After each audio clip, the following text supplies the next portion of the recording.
rights issues across the continent. One of the pertinent issues that we've been dealing with lately have been around data in particular. And so as part of the Open Data Day celebrations this week, we're actually organizing this fireside chat to discuss the issue of open data, particularly in Africa, and the impact of data protection on these issues. This event is going to be open to the public via the Zoom and all our social media channels, and I believe it's streaming live now. If you are on any of our social media channels, you can direct your questions through messages to us. And those of us that are joining us via Zoom, you can also, towards the end of the program, I'll open up so that you will ask your questions. At that point, we will unmute you. As part of housekeeping, I will request that if you're not speaking, you will probably keep your mic muted and your camera off, and then we'll give the speakers the opportunity to do that.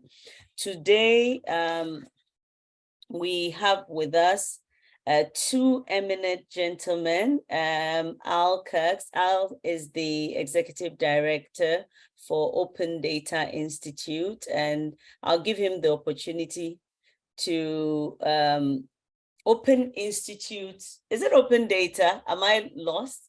Is Open Data?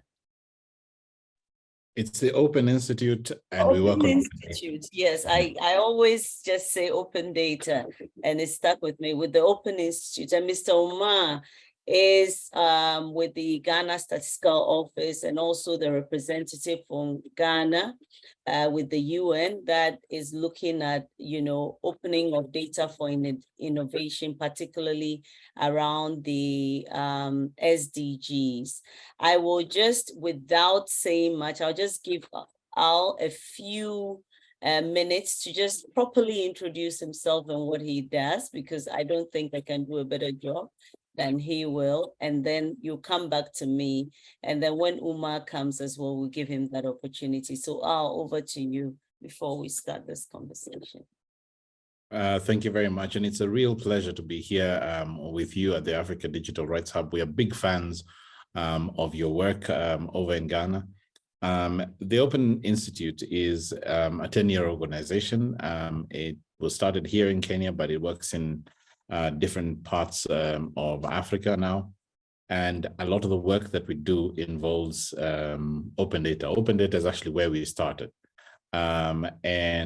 What we currently do is that we do two main things, is that we promote responsive governments using data. So we try and make sure that we figure out what is it that would help a government, be more transparent and more responsive to its people.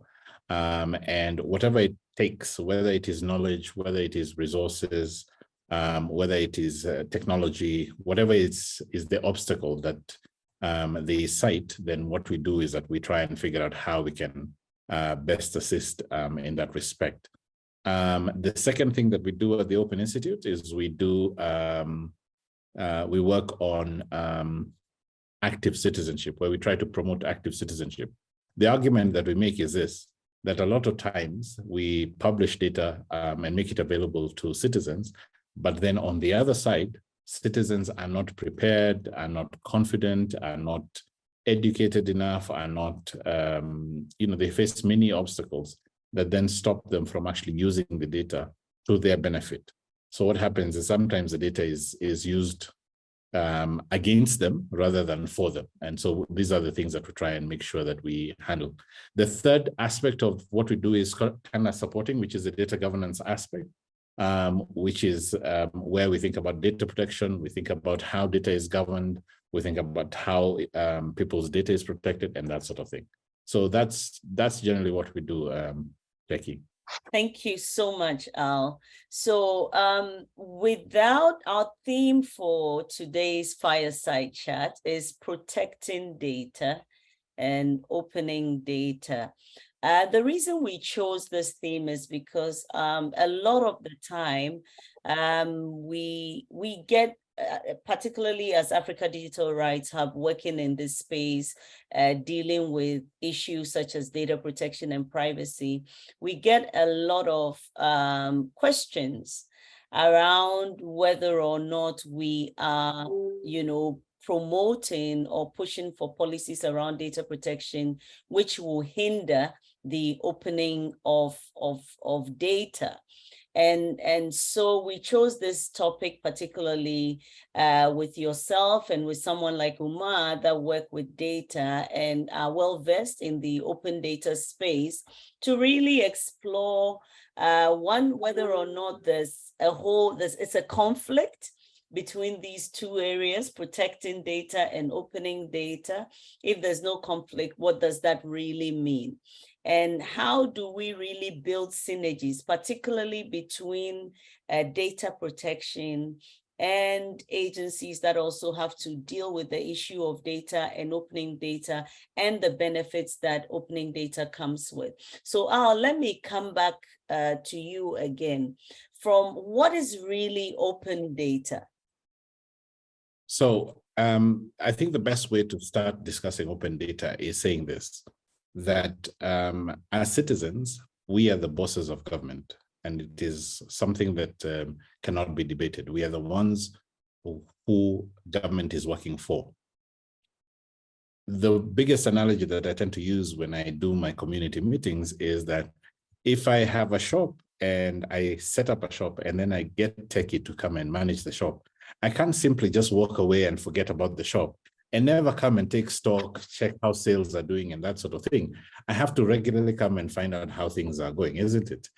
Now, open data is that level of transparency, that level of data that allows for citizens to actually participate in their governance.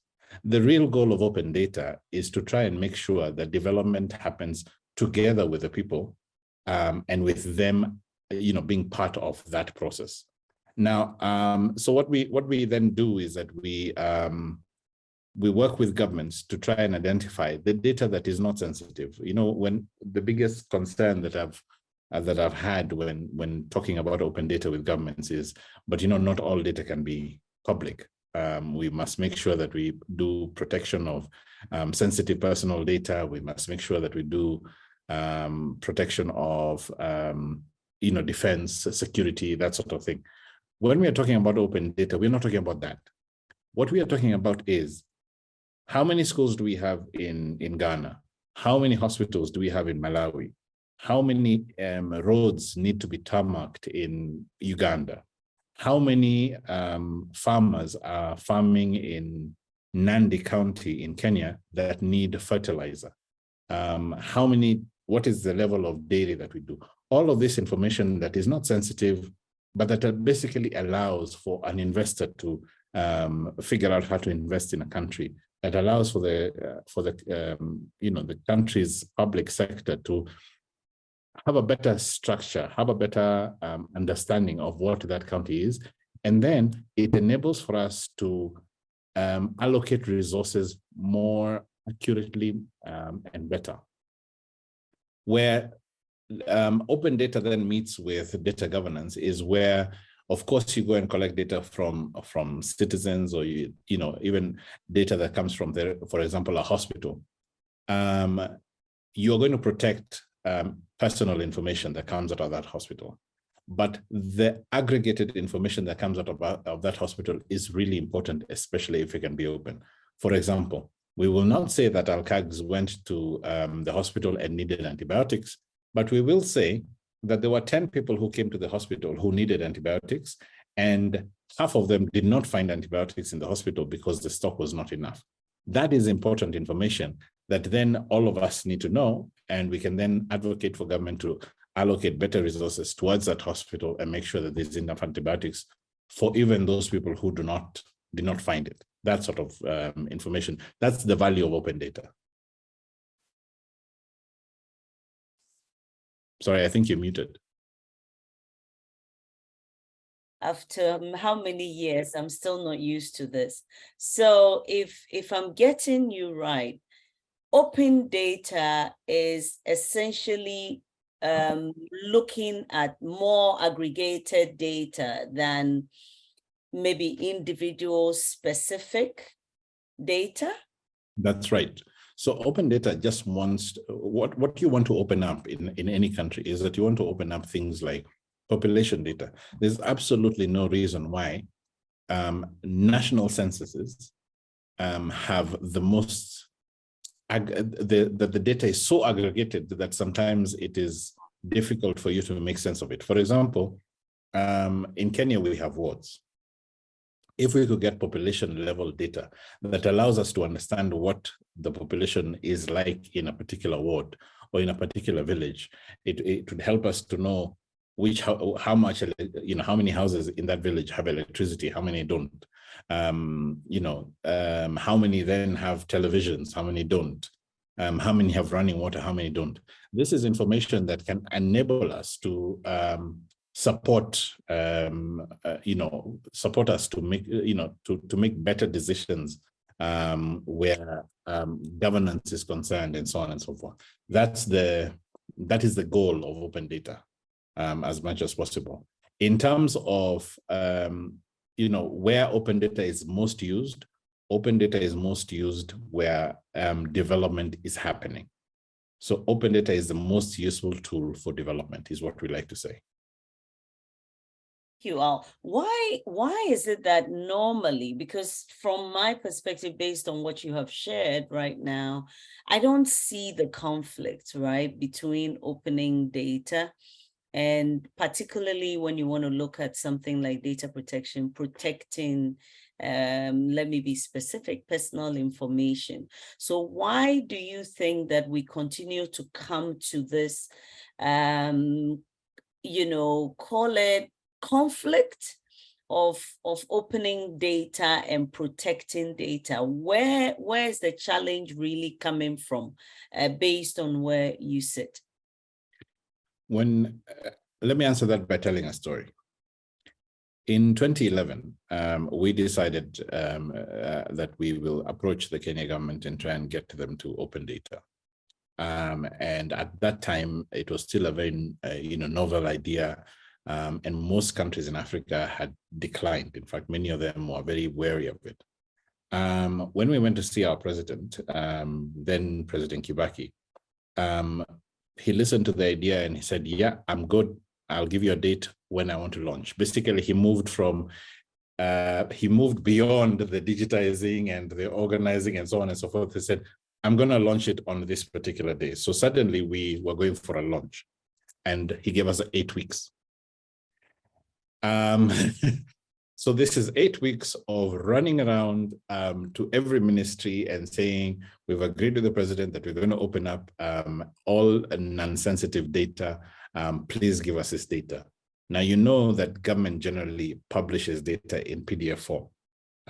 They don't do machine readable data, which means that you now have to go and get the PDF, scrape it, digitize it, put it on a platform, visualize it, make sure that it's available within 8 weeks from 20 ministries.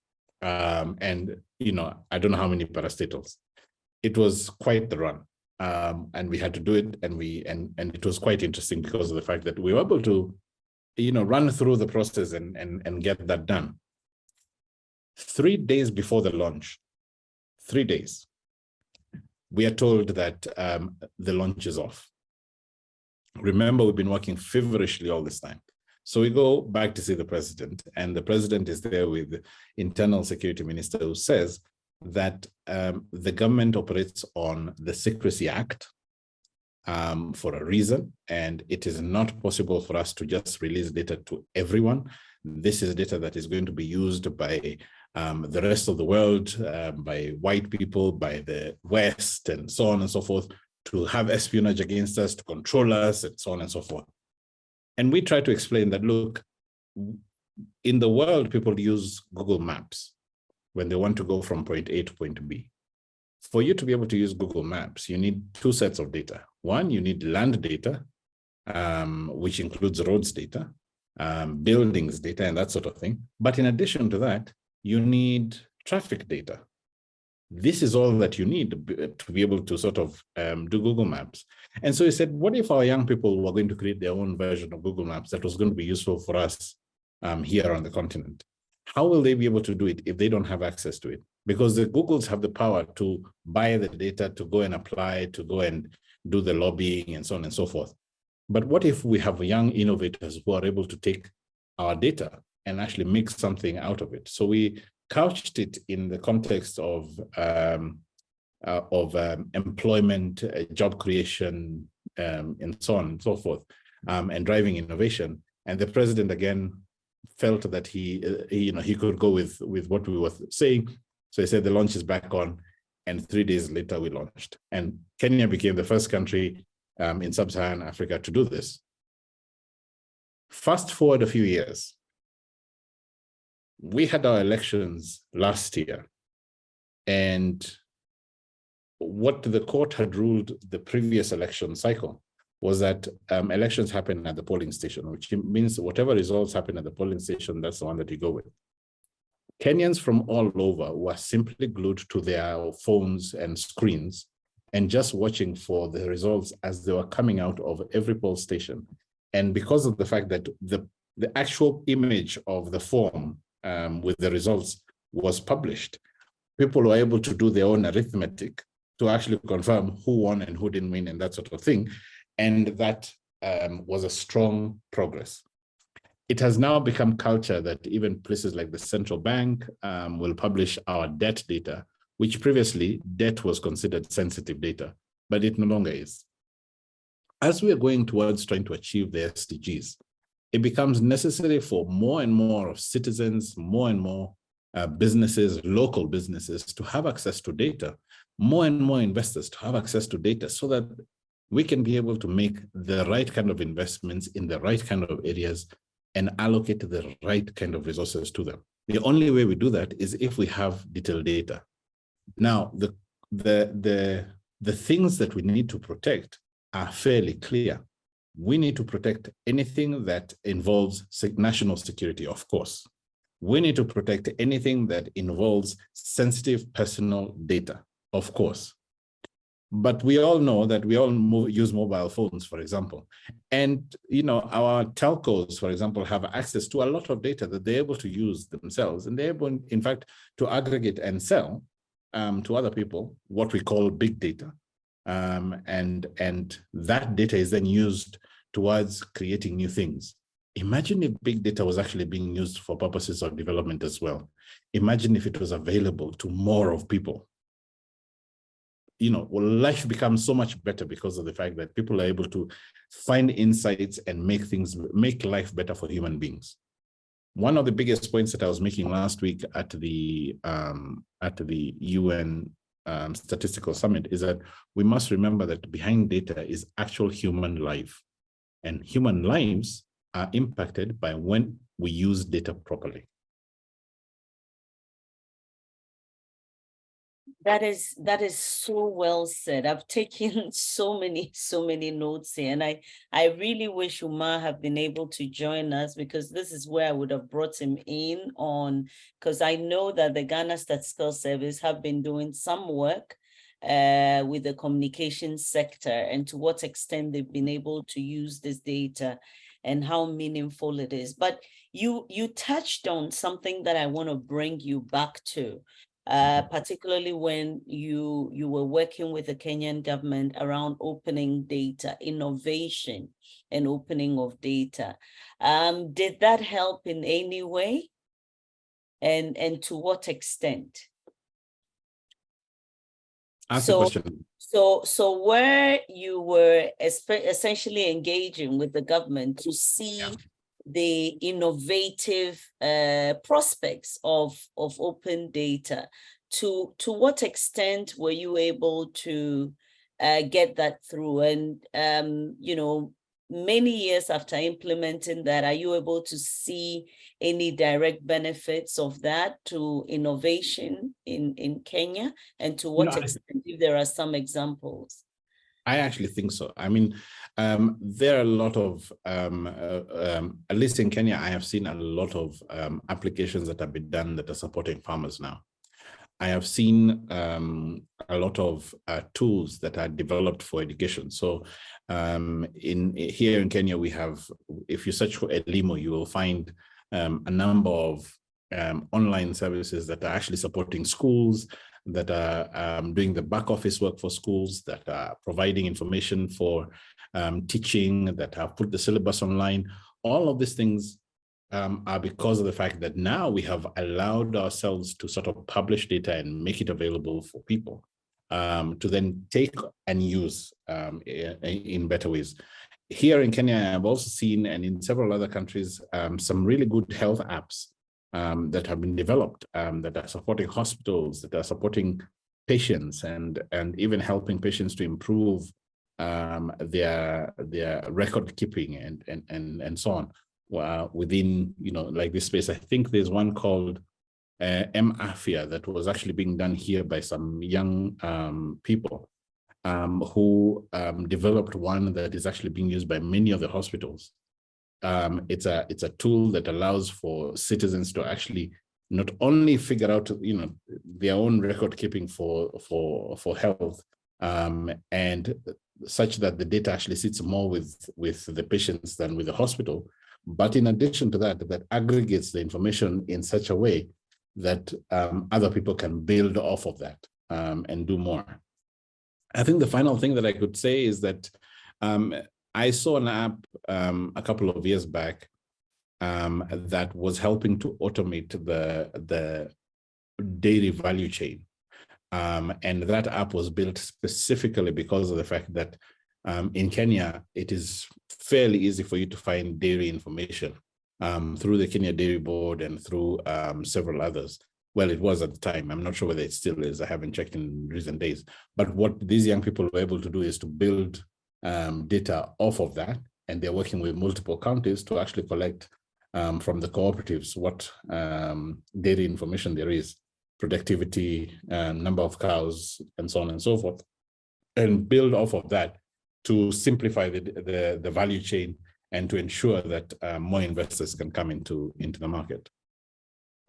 Wow, that's interesting. So I mean, particularly, I get a bit worried. I'm sure that you don't have maybe much details on the health data, but I get a bit skeptical when I hear about health data, because of course, we know there's possibilities of using it to help people, but I also get a bit skeptical about the dangers that come with that.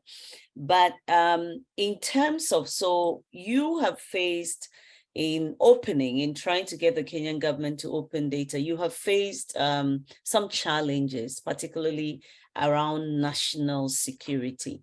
Was there a particular approach that was taken to navigate that beyond selling the idea of innovation to the government? And were there, it would be good to share whatever strategies needed to be used. Clearly, as you have intimated earlier, it's not every data that you open, right? So what kinds of data should we close because of national security? And to what extent, do we then engage these bodies if we are pushing for data to be open? So one of the things that well, let's start with the strategies aspect. On the strategies, what we try to do as much as possible is recognize that a lot of open data initiatives succeeded because of the fact that they had champions. Because unfortunately, the situation in most countries is that we haven't yet set up open data laws that sort of govern and make sure that the country opens up data. But the best way to do open data is when it becomes part of culture, when transparency is actually part of how we do things rather than a legislated activity. Because then, I mean, we've always seen people who have done things to the letter of the law, but use that letter of the law to actually use a loophole, not to do the right thing. So when we say that it is important that people use the culture of transparency, that is the goal of open data. The strategy that we use is that we try and align as closely as possible to the government imperatives of the time. So in President Kibaki's time, job creation and innovation were hallmarks of his government, and we're able to show how open data fits into that. In some other countries, we have seen that economic recovery was the big issue, and we said, look, if you want to have economic recovery, then at the very least, let's have economic data open. And you use whichever direction the champion is willing to go and start it off. What we noticed, for example, is that if you go and look for the Kenya Open Data Initiative website now, it is not alive anymore. It somehow died. However, now it has become part of a culture of the entire government, because now if you go to different ministries, you're then seeing them pushing out data in machine-readable format in ways that were never done before. You're seeing Treasury releasing budgets, you're seeing them releasing projects, you're seeing county governments releasing their projects and that sort of thing. This is information that should not be closed. I mean, there's nothing sensitive about saying that we have spent $50 billion to fix 50 schools, sort of thing, and that these schools are here, here, here, and here. One of the things that was done, for example, with open data was a group of citizens in our largest slum. It's called Kibera. They went and actually just mapped Kibera. So if you actually go online and look for map Kibera, you'll find it. They went and mapped Kibera to identify where the water points are. They went to identify where the schools are, where the different resources that people need are, because you could not drive into Kibera in those days. It was very difficult. It was a very jam-packed sort of place with low-income houses that have not been built with any kind of system. So finding ways to go and support the people there to make sure that they have access to basic necessities needed mapping. So the government then started working with these citizen groups that had started working on this, and they made sure that that it was successful. One other story I can give you is that is the question of how open data comes together with citizen-generated data. We worked in a place called Umoja, which is a location, and a location is the smallest administrative unit or place in Kenya. So once you divide the country, you divide it into counties, then you divide them into wards, then you divide them into the smallest bit that you get is a location, which is run by a chief. Now, we went and sat with community leaders in that location, and we said, if you had citizen-generated data, now this is another set of data that we are talking about. If you had citizen-generated data, if you collected your own data about yourselves, you can use that data to better advocate with the government and tell them this is what you need.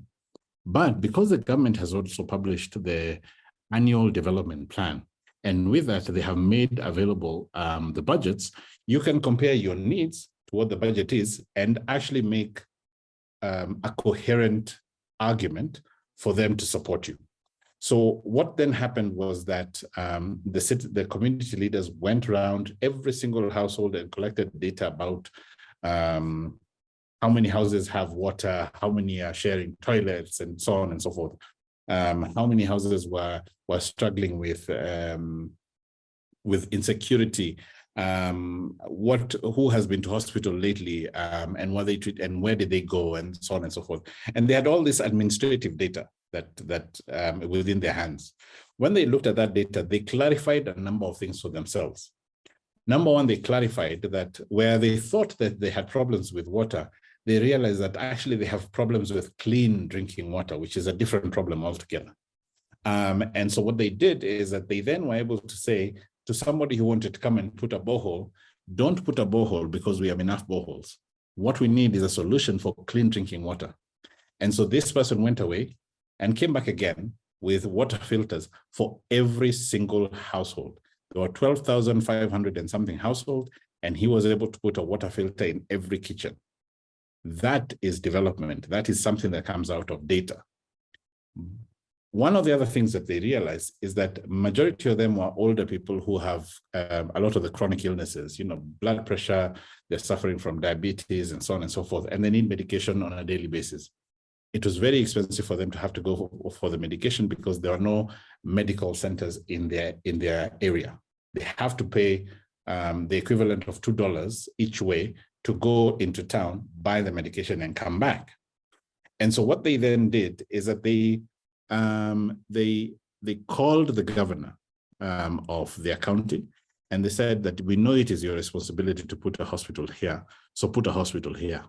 So the governor says, we will look into it. You know how politicians respond, we will look into it. And what they said is that if you're going to be looking into it, we're going to be looking into your votes.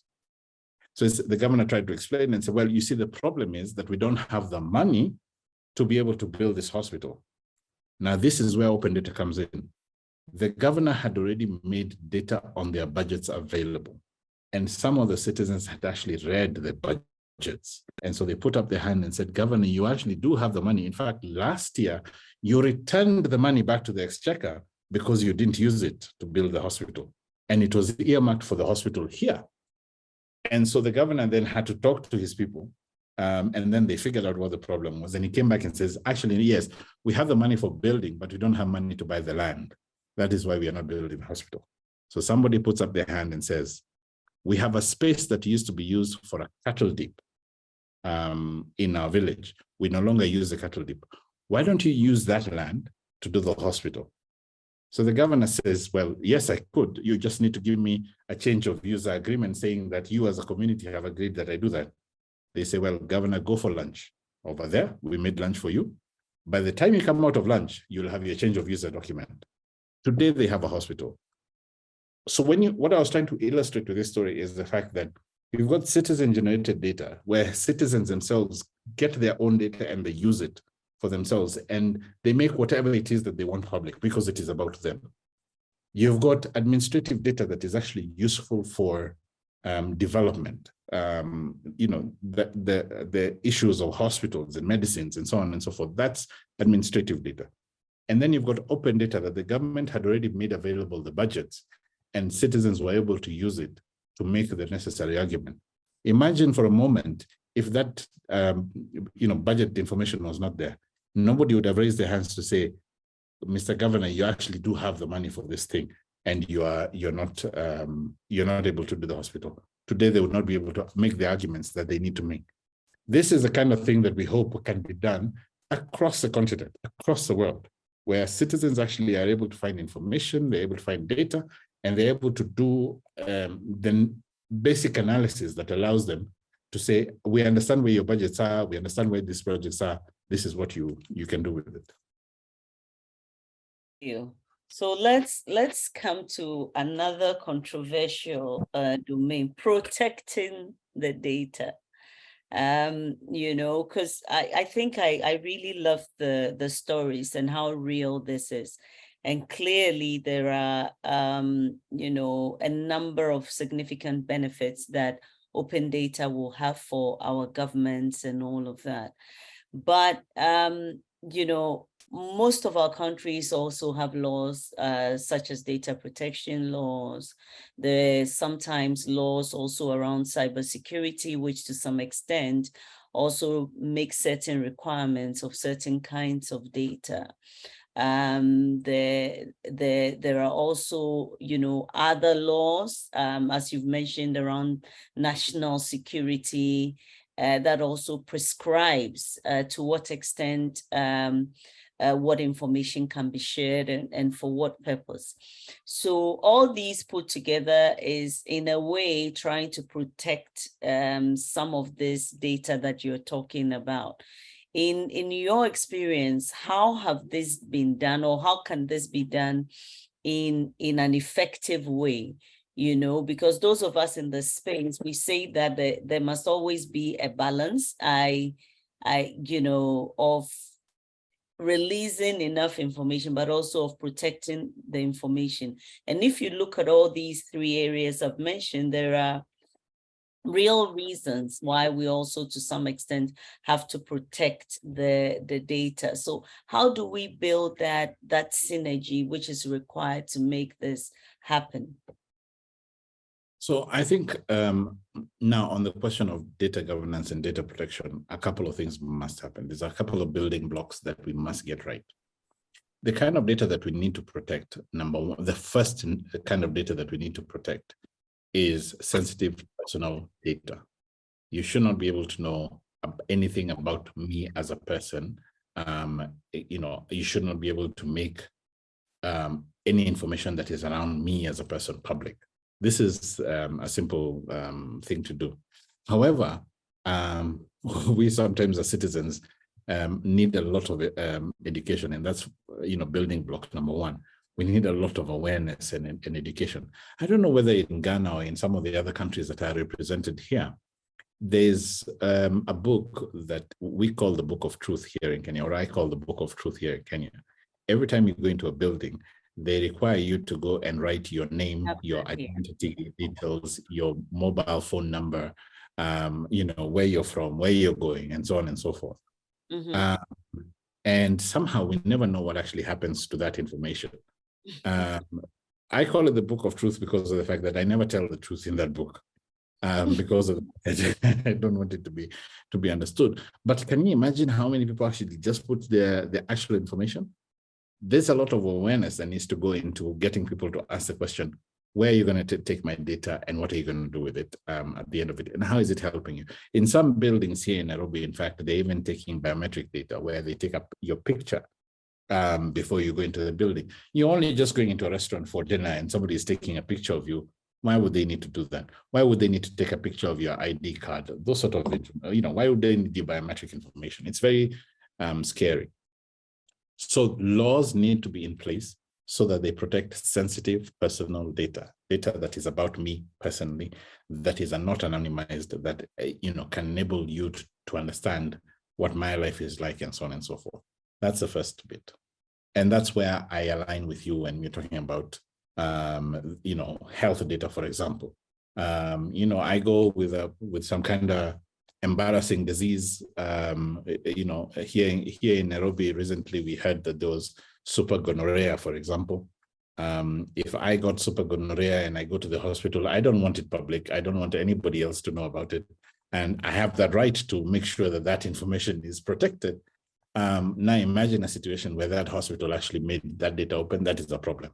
However, the data that should be open is that there were cases of super gonorrhea in this hospital, and there were 10 of them, so that then people can be sensitized and appropriate action can be taken. Now, the problem that exists in the majority of our countries is that building block number 2 has not been done. Remember, the building block awareness was, number 1 was awareness. Number 2 is that there is no law in many, many of these countries. Number 3 is that even when there is a law, it is not operationalized. So you're finding that many countries ended up at the Malabo Convention. Back then, they all agreed to it. Then the document was brought to them to sign. Most African countries have not signed that convention. And even the ones that have signed, I think it's only like 14 that have ratified in Parliament, which means that it is now law. And you find that that is an actual problem because of the fact that you need to move on that as well. When you now go further and started to interrogate in the various countries, I think I saw that there were very few countries that actually have a data protection law in place, or that even when they have a data protection law, that have a data protection officer or an office that is actually dealing with that. It's a new environment, it's a new level of thinking, but this is something that we need to do fairly quickly, and we need to advocate for fairly quickly. Then there's building block number 4 that I think is important. As Africans especially, we have to build up our capacity for tech diplomacy. We cannot at this point ignore the fact that we are all going to be using our mobile phones.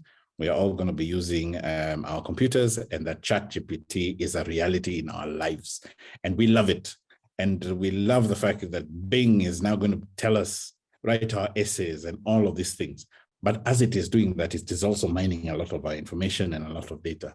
For us to be able to better engage with some of these big tech companies and figure out how our data is better protected, how our data is better governed, how much control we have of our own data. That's stuff that we need to now get into. Unfortunately, our tech diplomacy is not very high. I think I've only heard of one country now, and it's a South American country that has an embassy in Silicon Valley, whose job it is to actually make sure that they're engaging with these companies and making sure that they're not talking to the government there. They're specifically talking to these big companies and saying, how do we make sure that we work together to make sure that, yes, our people are benefiting from your services, but at the same time, their data is as protected as it is for European users. Right now, when you sign up to any app, you find that there are two sets of laws that they deal with. There's a apps law, and then there's the EU's law, for the rest of, for just Europe, because of the fact that the GDPR exists. Is there an opportunity for Africa to design its own, I use this loosely, its own GDPR? I'm not saying that we do exactly what Europe did, but is there an opportunity for us to actually decide this is our parameters and these are our boundaries and this is how we want to engage? Thank you so much. I see that Omar is trying to just send me a message that he's trying to join us so that you can take a bit of a break on that. I mean, you touched on data protection. How about the other areas of protection around other forms of data? I particularly mentioned when it comes to cybersecurity, we have these, what usually is designated as critical government infrastructure. Usually these will cover financial data to some extent. Sometimes it covers some level of health data, and then also some form of security data and the like. So how do we also address these issues? Because particularly when it comes to national security, what we've also seen across the continent is that our governments usually hide behind that to avoid transparency. And where open data is a good panacea for transparency and open government itself, how do we navigate these issues? So I think the first thing that I'd say is that in terms of thinking about some of the ways that we protect ourselves, is and especially on issues like cybersecurity, is on thinking about some of the things that are infrastructural. Right now, in many countries that I have email addresses of government officials, they tend to be Gmail email addresses or Yahoo email addresses and so on. So they use their own personal email addresses for government information. And if I'm sending an email to the government with my information, I tend to have to send it to whichever, the teki@government.go.ke, but I also have to copy teki@gmail.go.ke simply because of the fact that that email may not work. The one for the government may not actually work, and that sort of thing. And this is a real problem. So if we actually do want to make sure that from a cybersecurity standpoint we are protected, then we have to stop being so territorial and start to get to the implementing the best possible technologies that are available and make sure that we protect ourselves. In Kenya, for example, we've spent quite a bit of money with our government, investing in things like data centers and such things. The only problem is we don't actually see those data centers being used. But then the other challenge is that we as civil society and citizens don't actually know that data centers have been established, and that we need to go and check on how they're used. We may not want to know where they are, or we may not want to be sort of dictating the detail of it. But what we do want to know is that they're actually being used, and they're being used properly to make sure that the nation is better protected. The final thing I would say about that is, apart from the infrastructural side of things, sorry, I'm also trying to plug in my laptop. I just noticed it's going down. The last thing I'm going to say about that is the fact that beyond the infrastructure, what is also lacking is the regulations. You have a huge lacuna where regulations are concerned in most countries. And as a result, you have people who are working there who, yes, they have the degrees that say they are in ICT and so on and so forth, but you find that they struggle to understand what the best practices are and how they can better protect. And some of it is just a cultural issue, in the sense that you find that government is a lot more careful, and a lot more, government officials tend to be a lot more careful and a lot more organized in terms of, before they get into a technology, they want to understand it.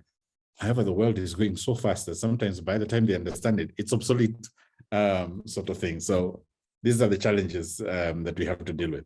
Thank you so much, Al. I think we'll give you some breathing space because Omar has finally joined us. Omar, you've kept us waiting for so long. Welcome. So we've been joined by our other panelist, Mr. Omar Seidu, who works with the Ghana Statistical Service. He's the head of demographic statistics and coordinator of data for SDGs in Ghana. Welcome, Omar. I hear you were in some hot meeting around data. So yes, we're very excited to have you here. And we started with Al already, but I just want to have your take around open data. We started with that with Al, but you can also give us your take on, what you think open data is and why it is important. And then just dovetail into this whole idea of protecting data. Is it necessary at all? Particularly because you're a statistician and you want to collect as much information as possible. So let me just bring you in on that. Thank you very much, and sorry, colleagues, for joining late. I had to attend to this other emergency around data, as you rightly said. So, yeah. So data basically has to do with information that we collect either from individuals, from institutions, and from things around us. Naturally, this data will pertain to the subjects to which this data belongs to, and these data are being used for policies, for monitoring programs, and for understanding society generally.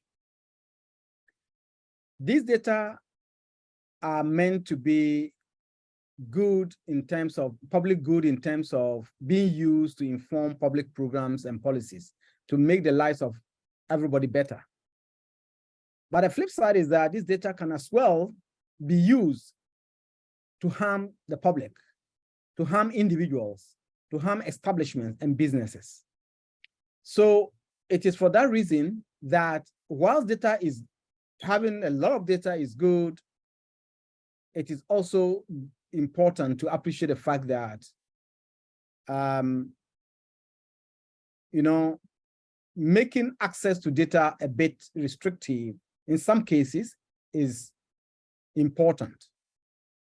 However, for society to derive the optimum benefits from data, the data must be openly available to inform all those who need to use this data to make decisions, to inform programs and policies that affects the lives of people. But often what we see is that a lot of data that is collected either by government, by private institutions, by civil society organizations and others, these data are only used by those who collect them, And while the data are valuable for other people, the data is usually not made available to these other people. So to that extent, you see that there's limited use of this data. And you see a situation where the same data that exists with one entity, because this data is not available for other entities to use, other entities also make the attempt to collect their own data. In that process, one, you are overburdening those who provide the data. Two, you are making the governance around this data very, very difficult, because data becomes available to different people who compile the data for their own purposes. So the idea of making data open and available is to ensure that these data are available for other people, for other programs to use. And so that one, the burden on the individuals who provide the data would have been reduced. Two, we have a clear sense of who has access to this data. And so the chances of abusing the data is also limited. And that is why making data open is basically about people having easy access to this data. But how should people have easy access to data? People should only have easy access to data that cannot lead to harming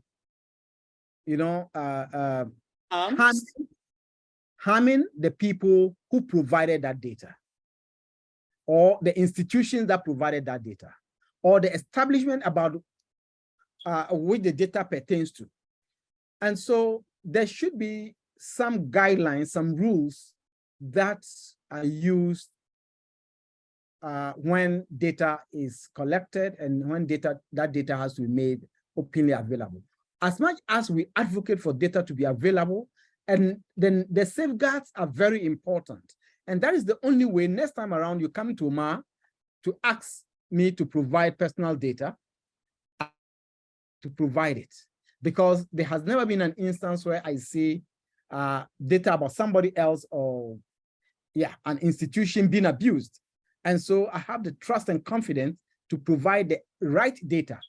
Sometimes people provide data, but they don't provide the right information. Why? Because they are not sure of how these data are going to be eventually used. But when the governance around this data is such that there's confidence in the system on how these data are used, then people are willing to provide the data, and this data would be openly available for anybody who needs to use them to inform decisions, to inform programs and policies that impact the lives of people. So in a nutshell, that is how I would want to put it. I don't want to go into the technicalities because I can see my colleague has already delved into this space much. And so, Thank you. Thank you so much, Omar. You touched on something that that brought something to mind. I mean, data collection comes at a cost. You work with the Ghana Statistical Service. It costs a lot of money. Isn't that the reason why, for instance, businesses and other entities that collect data may want to protect it or hold it? Because if I've collected the data for a particular purpose, why should I make it available for free for somebody else? And where we want to open it, is this still part of the, discourse in opening data to start looking at, okay, maybe there's a cost to it, right? So probably you've done a survey, there's a cost to it. Somebody wants to have access to that data. Should they pay a little thing to have it instead of going back into the field and doing that? And how do we make sure that that happens? But doing that in itself, is that also closing the data instead of opening it? Yes, so let me take it from the angle of the cost associated with data collection. Data collection is a huge exercise. Look at it from this perspective. An entity set out to collect the data for a particular purpose. And so they have to spend resources to collect the data. The resources that are being spent here are resources that that entity had to look for and use to collect the data. What often we forget is that the people who provided the data to you, they did not have to charge you for the data. Even if they do, the value of the data to you cannot be measurable to what you are putting that data to, especially in the private sector where you need that to inform decisions maybe about the sale of products or citing of businesses and all that. At the end of the day, you are making a lot of profit. What do you give back to the individuals or the entities that give you the data? The only way you're giving back to them is if that data is available in a form that inform other programs without necessarily burdening these people to collect that data again. And that is why national statistical offices, for instance, data collected by them are a public good. And so the data are not supposed to be locked out. However, you put the safeguards in there to ensure that these data do not in any way reveal the identities of individuals who may have provided this data. If you look at the cost of collecting the data especially by the private sector, they do the cost-benefit analysis and they appreciate the fact that when they collect that data, the value of collecting the data outweighs the cost that they incur in collecting the data. And after the data has been used for whatever purposes that these data are being put to, you realize that if you open up the data, even if you want people to contribute to the costs you originally incurred in collecting the data, I think there are frameworks that guide that, where there's some part of the data that can generally be used is openly available, and there's some part of the data which is somehow locked for people or other entities who would need to invest a little to reduce the cost you incurred to have that data. And so these things happen, and especially around processing of the data. And to that extent, you realize that there's the general good for making this data available. What is the flip side of it? If you do not make the data available, what happens? You realize that, and typically that is what is affecting a lot of us in the global South. We have a lot of data that is compiled, but these data are locked out somewhere. And so other people need data to make decisions that impact the lives of everybody. They may not have the resources to go out to the field to collect this primary data. And by virtue of that, they sometimes would have to do guesswork in those programs that they will have to implement without necessarily going out there to collect the data. And so the culture of using the data to inform the programs and the policies then becomes limited. So this is what we would want to encourage, people who hold data. Data stewards need to appreciate the fact that there's so much value in giving back to the people, the institutions, the individuals who provided the data. And that is the only way the data become very useful in informing many other programs that impact the lives of the people.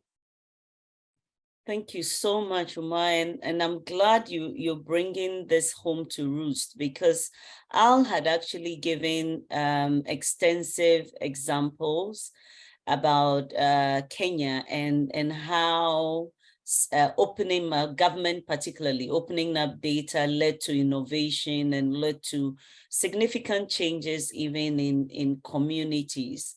But let me come back to the risks, right? Which is usually why we talk about protecting data. And for you in particular, I just want to look at how you work in the statistical space.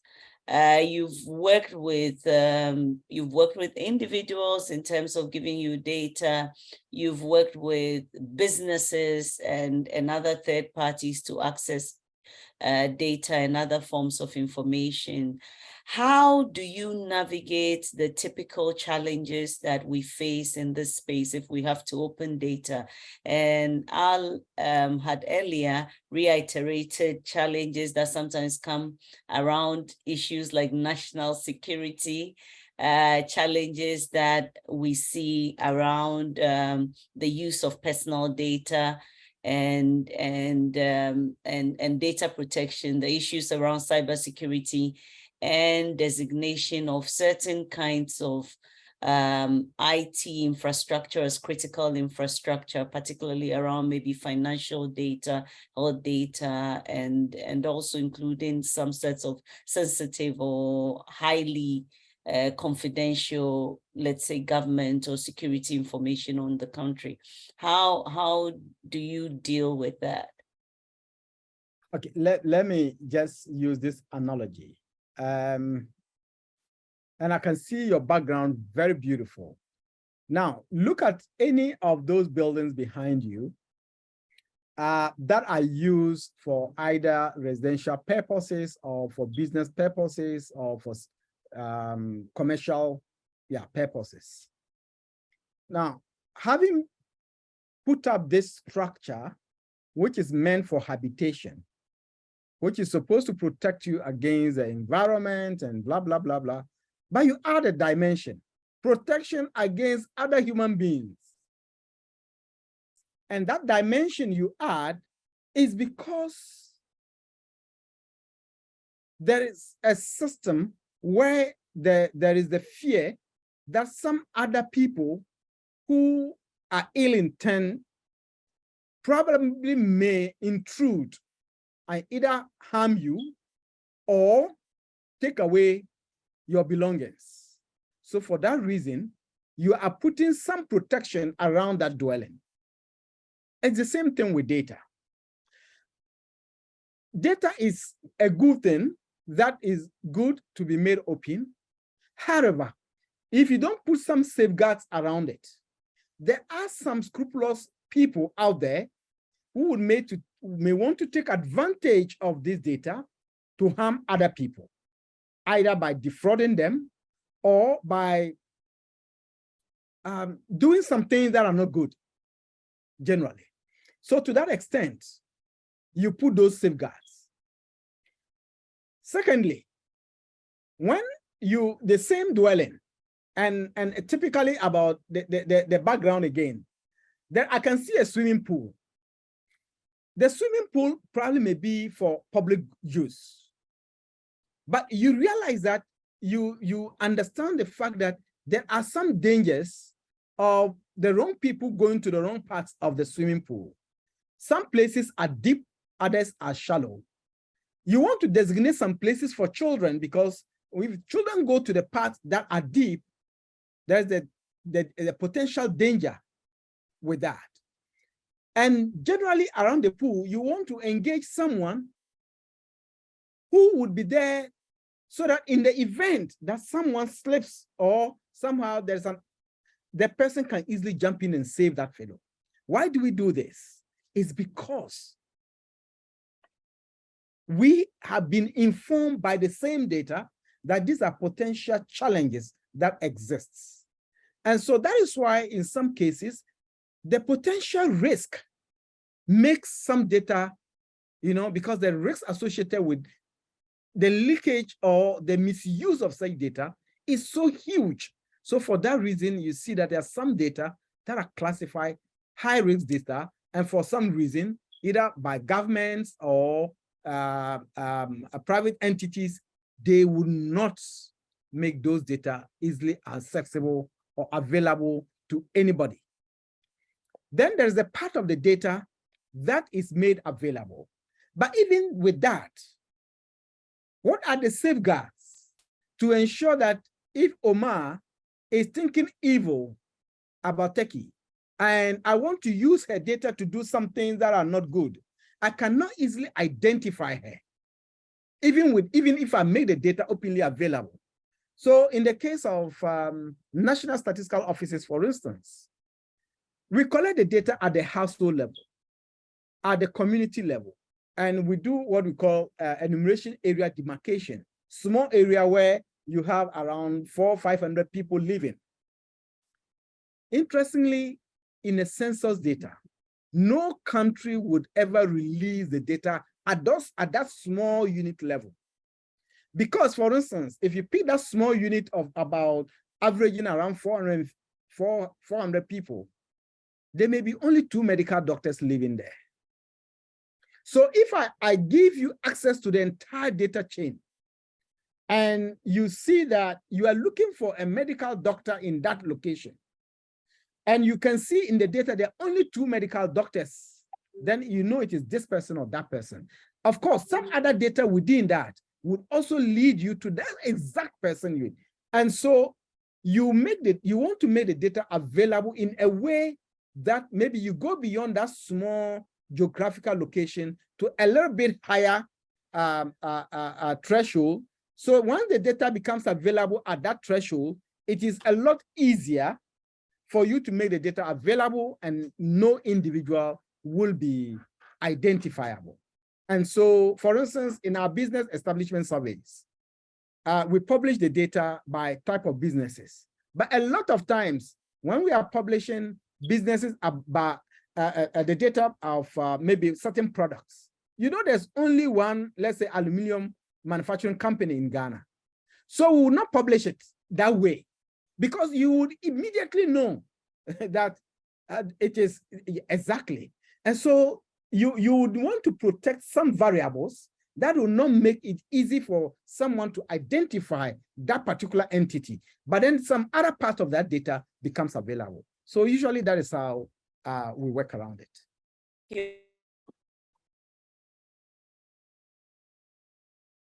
Yes, you are muted. Okay. Yes, while Omar is taking his breath, for those of you who have joined us on Zoom and want to ask questions, please raise your hand, and then we will give you access to ask your questions. And Roland, are there any questions online from Facebook, YouTube? Let me bring Al, let me bring you in. Okay, let me bring you in at this point. Umar had spoken a lot about, you know, how we need to manage this information. And whilst he was speaking, I really picked on this, and this has been a pet peeve of mine for a long time, because having worked with governments, it's not something that a lot of African governments, I think we have it, but I don't think we pay particular attention to it, which also makes opening of data, particularly government data, challenging. How does data classification go hand in hand with opening data? You know, and to what extent would you be able to use this platform to share to us? And this question will also come back to you, Omar, on, you know, what should be open, what should be closed? Give us some examples, because I think sometimes as well, there's a bit of a challenge around what we should be opening and what we should be closing. So Al, to you, and then back to Omar. Well, so one of the things about data classification, and for the benefit of the audience, it is a process of separating data into groups based on whatever characteristics that we identify, you know, such as, for example, sensitivity or risks and so on and so forth. I think that you know, classification is a necessary part of working through open data, because classification is the process through which you identify what data is not sensitive, what data needs to be further disaggregated.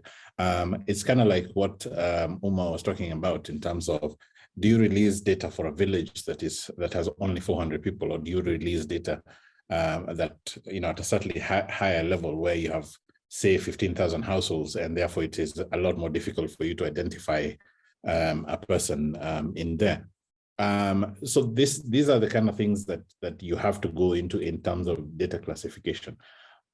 Now, data classification is a great thing. It has been misused, especially by some of the government entities along the lines of the Secrecy Act, for example, and so on and so forth, where you find that some data, even that is not secret. In one country, for example, that I worked with, and I'm going to refrain from mentioning the country, we went and we had this conversation, and what we said is, we don't want to open up all the data, but let's pick just education as an industry, and let's just release data on the location of all the primary schools in the country. And they said that that data cannot be released for national security reasons. 3 months. What was the national security risk? So that is the thing. They want to protect our children. So that's the thing that you find that the statement national security can be so all-encompassing, and it can be so vague as to not require any, if I tell you it is national security, I can't then come and tell you, it is actually endangering X, Y, and Z. I just tell you it's national security, and the conversation generally ends there. But what then happened is that 3 months later in that country, a group of young people went around the country. It was not a very big country, so they went around the country with Garmin gadgets, and they mapped out all of the schools, and then they made the data available to the public. These are the kind of things that you then notice, are the dangers of classification, because they become the ways that we hide behind these things. But the classification is extremely necessary, because even when we were talking about, for example, the health data earlier, if we cannot classify what data must only be made available only to government officials and what must be made public. By the way, open data is not just about opening it up to the public. Some data is open only insofar as it is open to other government officers. So, for example, revenue data, revenue data in a county or in a district, people may not want to release that data at that level because it is not aggregated enough, and so on and so forth, for the reasons that Omar mentioned. But it's still necessary information for other government departments, so that we break down the silos that happen within government itself. Because sometimes you find that there's absenteeism that is happening. There's increased absenteeism in school, and there's increased incidences of illness within children being recorded at the hospital. But this information is not coming together so that appropriate action can be taken. So you then find that there's a response that is being done at the hospital, that the health sector area, and there's a response that's being made at the education sector. Yet, if we had brought this data together, we probably have saved resources, saved time, and saved effort.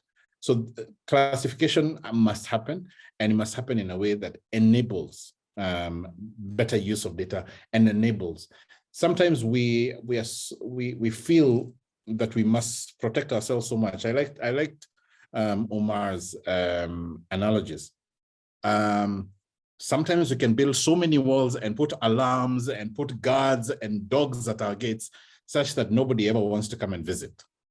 It may be good because your mother-in-law may not want to come and visit, but I mean, you want everybody else to come and visit as well. So you see what I mean? That at some point you might build such walls and such protectionisms that then you lock out everyone, and you then find yourself lagging behind. One of the things that at least now, over the last decade, we can be able to prove is that the more open the countries have been, the more economic and social development we have seen. So those two, openness and development, go very, very closely together. Thank you. Omar, over to you on classification. Where do we start? Because as I was even speaking, I'm just seeing, I have worked with government for a bit, and I know it's an enormous challenge? First of all, classification is necessary. Where do we start?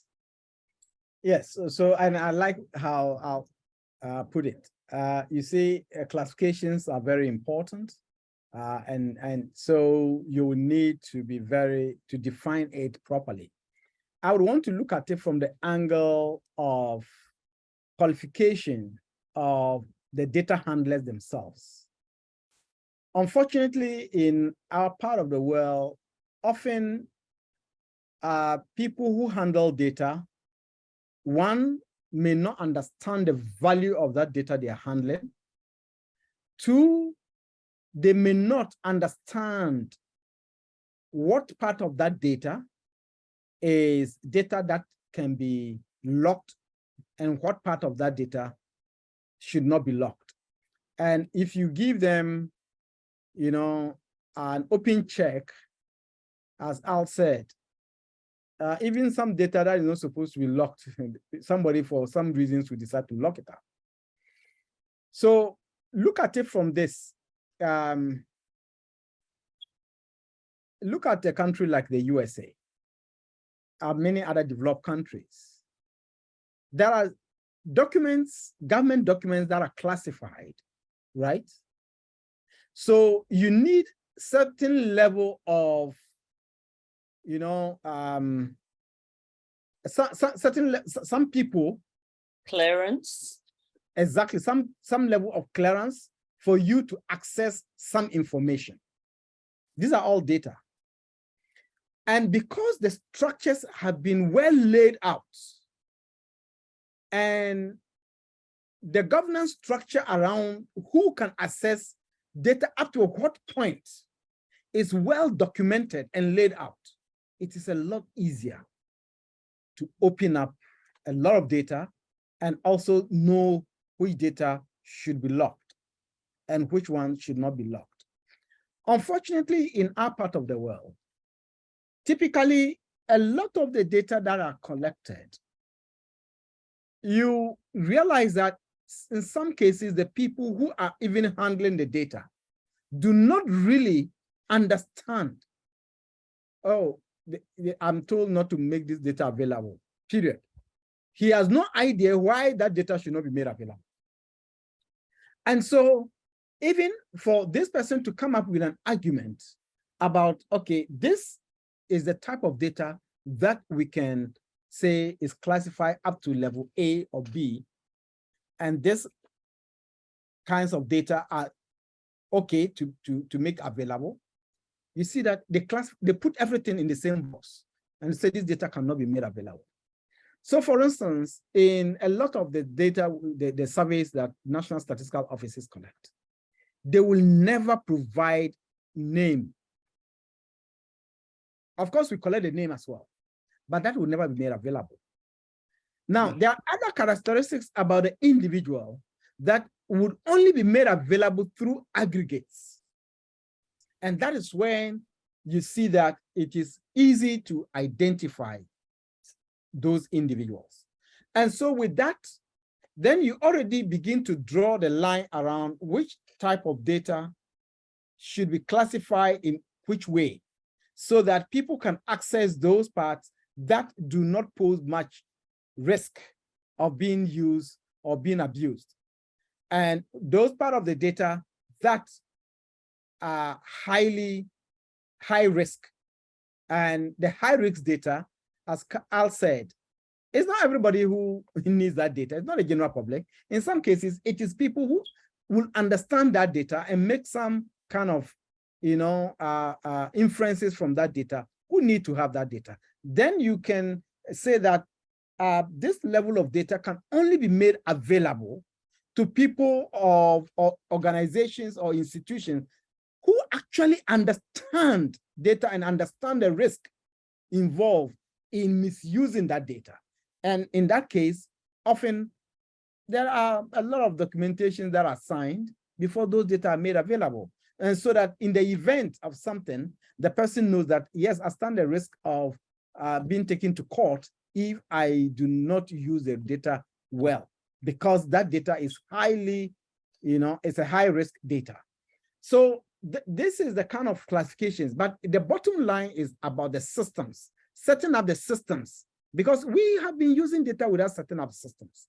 And once you don't have the systems set up, then obviously you do not expect that even the people we recruit to handle this data would be people who understand the usefulness of the data and how this data can be made available to others to inform programs and policies.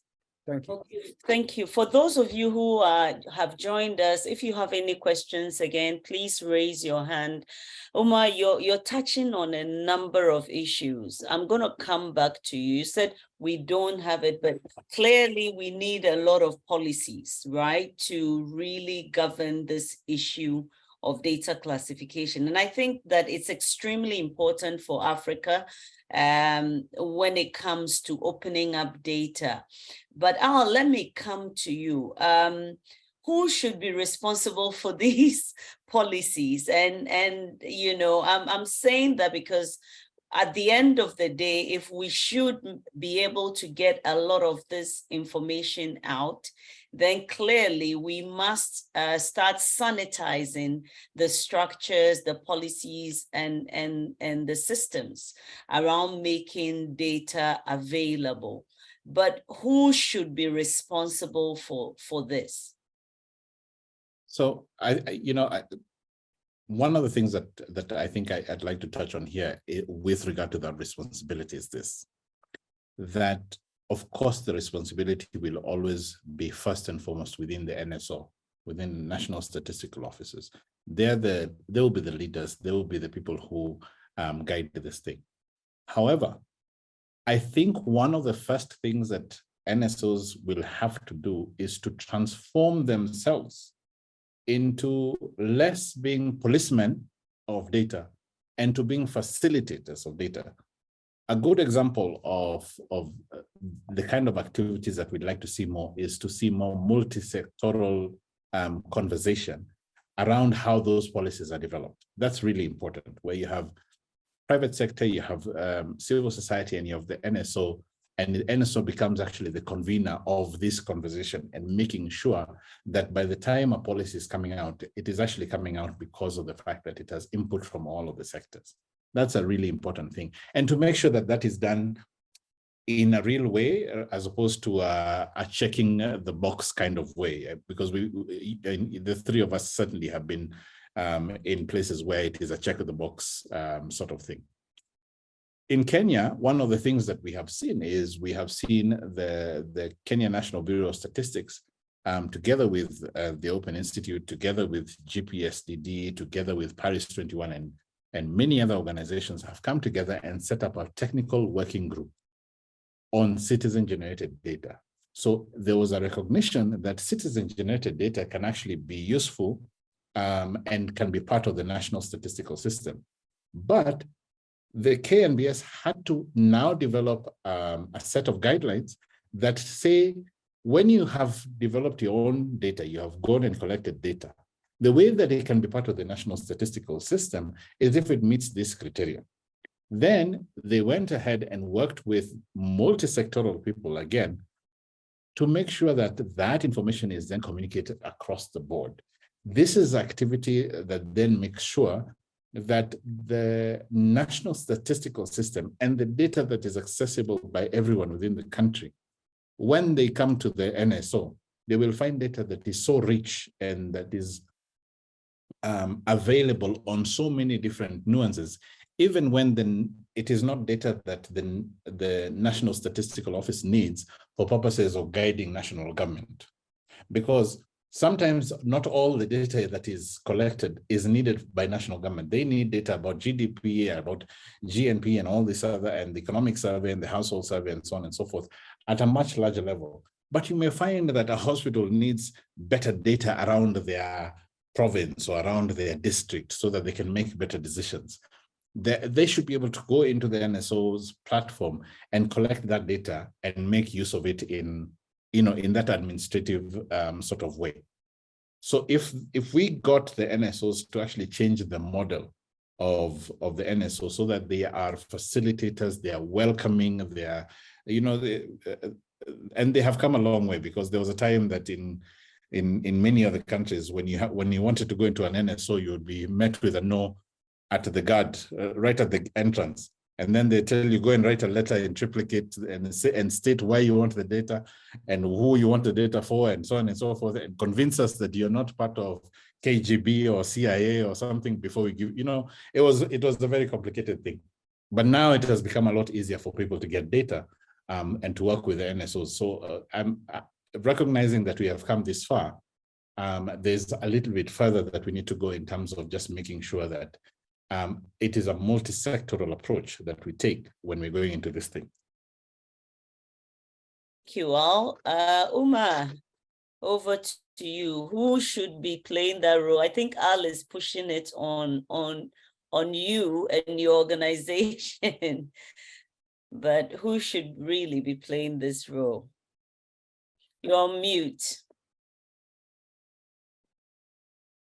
Yeah, I do agree with Al, rightly so, because national statistical offices are expected to be the leaders and coordinators of the data ecosystem in each country. Unfortunately, in our part of the world, and even in Ghana, let me use Ghana as an example. Until recently, when the new statistics law was passed in 2019, data produced by government ministries, departments, and agencies were not by law expected to be made available to GSS. So the 1993 law that's established the research and statistics department of each of the ministries had no recourse to the National Statistical Office. So they collect their data. So even if the National Statistical Office wanted data from them, it's like you have to go and beg, right? So in the new law, now there were consequential amendments to those laws in the Civil Service Act to ensure that those synergies were built. And that is very important, and it is a starting point, and I do agree with my brother. Because when national statistical offices take the lead, then you kind of are encouraging the others within the data ecosystem to follow suit and make their data available. For instance, civil society organizations are one of the key institutions that use a lot of data, that compile a lot of data. And they are also the institutions that are so guilty of holding data so much to their chests. And I can understand because, they compete in getting grants, funding to do this. And so they hold so much data to their chest. So one of the things, and I like the example Al gave, one of the things we have tried to do in Ghana is setting up what we call a data quality assurance framework. And if you check from national statistical offices across the world, the establishment of the data quality assurance framework is usually done by the National Statistical Office, and then it is applied to the other MDAs. But in our context, what we did was to, from the onset, co-create it. So we had academia on board, we had civil society on board, we had the different MDAs on board, and we have private sector on board.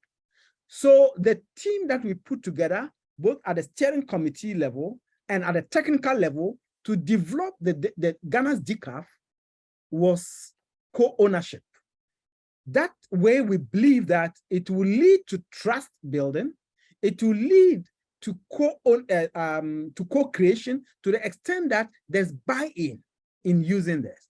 And so the idea is to have this framework for everybody that, look, if you are producing data and these data are expected to be a public good, there are 3 levels of things that you need to do to ensure that this data, we have the institutional level where you are managing the institution. What is the mandate of the institution? Because that is very important around people going around collecting data. You don't want anybody out there to just go and collect data without even knowing what are the protocols that they have to observe. You may be a CSO, yes. So if you're a CSO and by virtue of what you're doing, you have to collect the data, then that is. Then you have the process dimensions.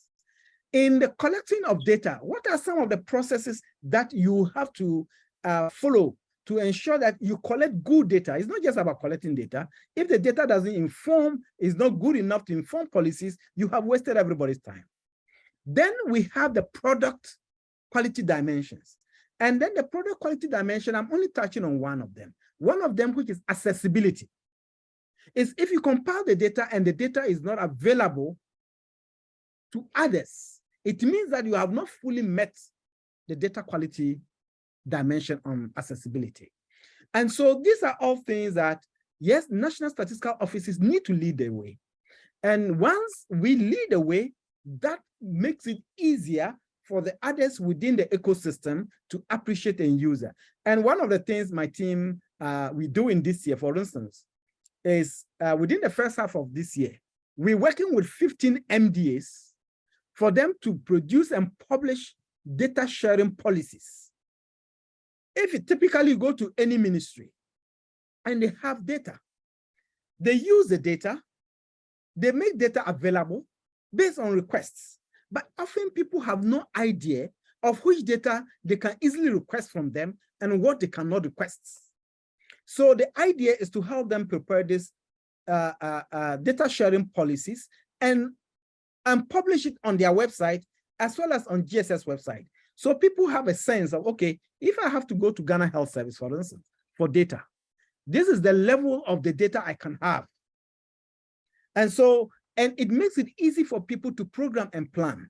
And so I do agree that national statistical offices need to lead that conversation and need to lead that program to ensure that this is done.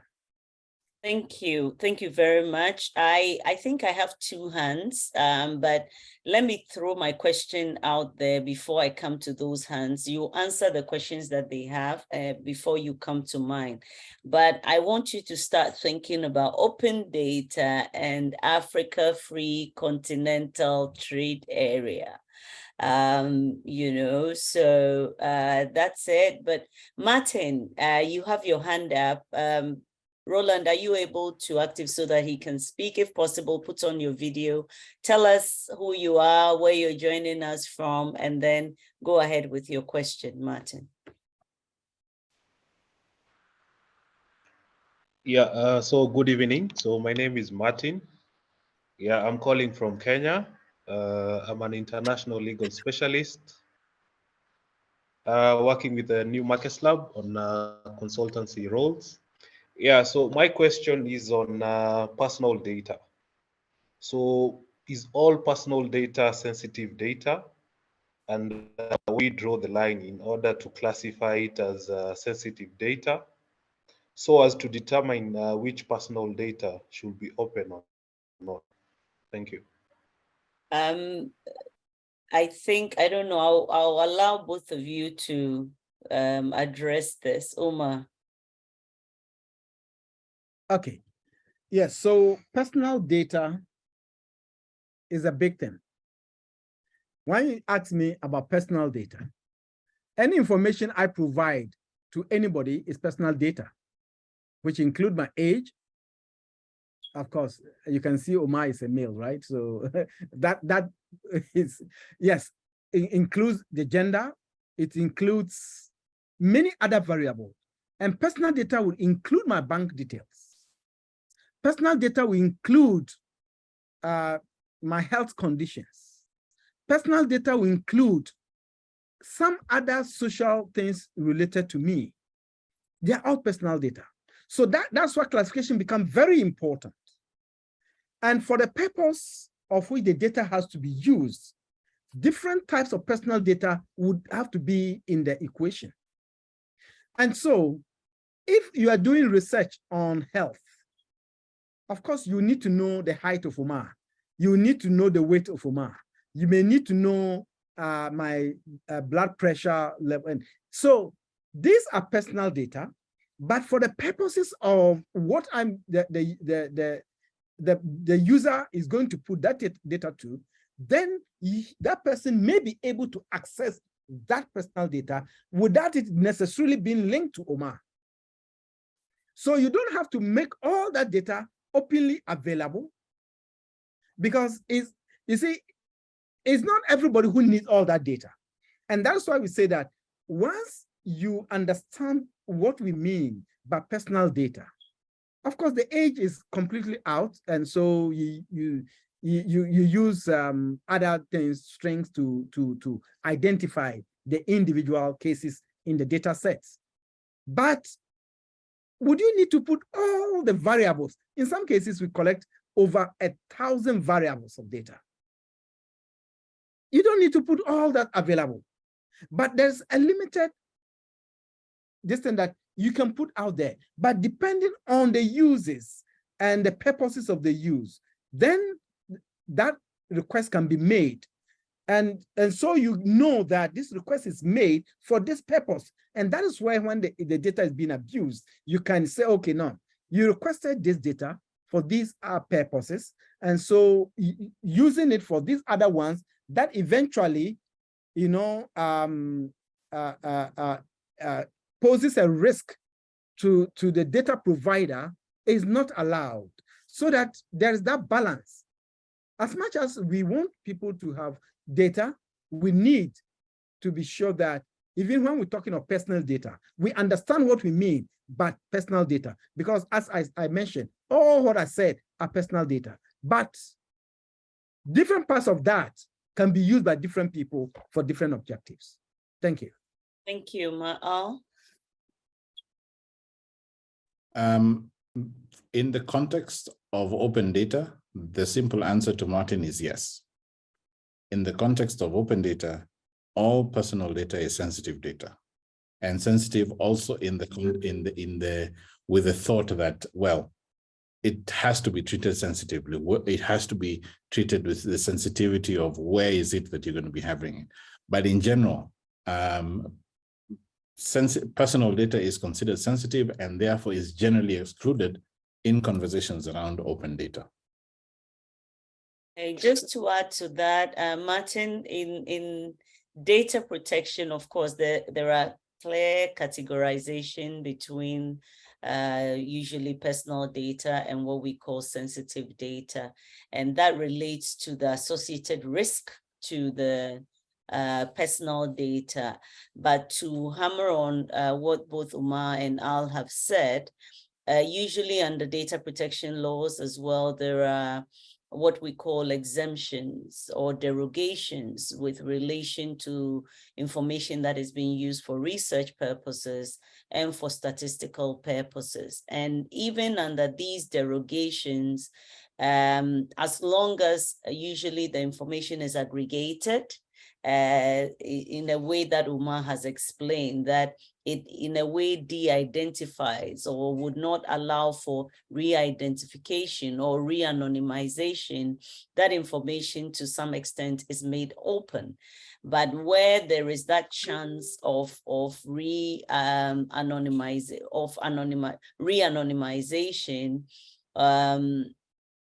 then there's a risk, and usually the laws around how that information should be used when it comes to data protection strictly still applies. So it really depends on the context that, you know, the sensitivity is being used. And I think today we are having discussions generally around open data and protecting data. So that's why we've mentioned it. I think Al clearly spoke to the extent to which sensitive data has been used here.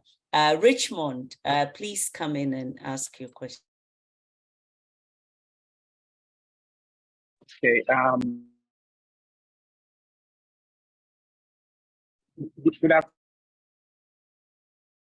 Good afternoon. You're on mute again, so you're on mute, Richmond. So unmute yourself and then ask. Tell us your name and where you're coming from. Okay, I'm trying to, okay, all right. Can you hear me now? Sure. Okay, great, all right. So my name is Richmond. I'm coming from Tesano, Global Evangelical Church, and I'm also a media personnel TV5 Productions, an online media production firm in Ghana. I wanted to find out, recently we were collecting data for one of our churches, and then we realized that the data being collected at the point couldn't get to final stage. And so someone was saying that because of the way we deploy the data collection, the process or the procedure in collecting the data. So my first question has to do with what is the best way to collect, the best way to collect data for maybe an organization? That's my first question. So the second question will be, how do we secure data on the cloud? Because at the point somebody was saying that, why do we have to go to the community? Because when someone, I think one of the resource person was speaking, he said they have to go to some communities and take data physically.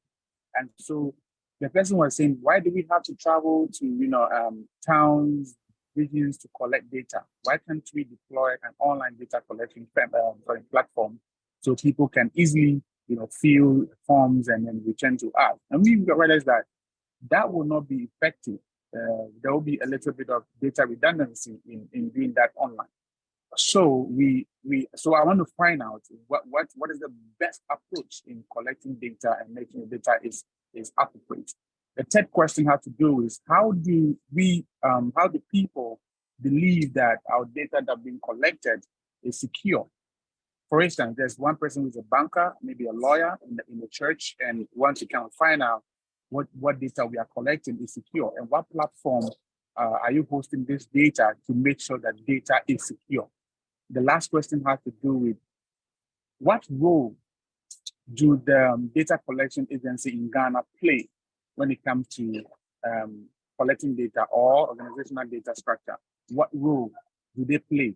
Because sometimes they say we should register for data protection, and then we kind of don't really know what role they play when it comes to we collecting our data and managing our data. I hope I'm clear. Thank you. I will I will start. Omar, maybe you should, and Richmond was joining us from Accra, Ghana. So yes, because we have people from all over the world. Omar, over to you. Yes, so Richmond, there is no one method of data collection. There are different modes of collecting data, depending on what type of data you are collecting, and for what purposes. Now, assuming that from what you said, assuming that you were collecting this data from a community to provide a service to the community. Now, what kind of data did you need from the community to help you provide that service? Is it data at the individual level in the community, or is it data at the community level? So if it's data at the community level, of course, that is completely treated differently from when it is data at the individual level. At the community level, for instance, you want to know, are there any primary schools in that community? Are there any junior high school in that community? Are there any health facilities in that community? This kind of data is completely different when you're collecting it from when you're going to collect data from people's private homes and about the individual people. So they are different, and depending on what you have to do, and that is why it is important.